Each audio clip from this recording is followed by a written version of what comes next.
সাতক্ষীরায় যৌথ বাহিনীর অভিযানে শীর্ষ মাদক সম্রাজ্ঞী আঞ্জুম আরা সহ ৩ মাদক ব্যবসায়ীকে আটক করেছে সেনা ও পুলিশ সদস্যরা। সাতক্ষীরা প্রতিনিধি মোহাম্মদ মোকাররম বিল্লাহ ইমন জানান, রোববার রাতে গোপন সংবাদের ভিত্তিতে এ অভিযান চালানো হয়। অভিযানটি পরিচালনা করেন সদর সেনা ক্যাম্পের ক্যাপ্টেন নাইদুল হক খান।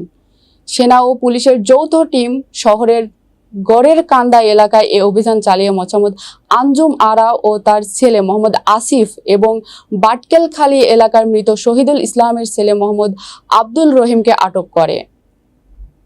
সেনা ক্যাম্প সূত্র জানায়, অভিযানে তাদের কাছ থেকে ২৬ পিস ইয়াবা ট্যাবলেট সহ নগদ ১,৩৪,১৬০ টাকা, ৩টি অ্যান্ড্রয়েড ফোন, ৫টি বাটন ফোন, ৩টি চা পাতি, ২টি কুড়াল, একটি ছুরি, ৭টি চাকু ও একটি লাঠি উদ্ধার করা হয়।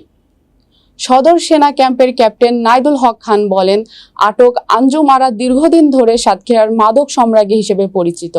তার বিরুদ্ধে একাধিক মামলা রয়েছে।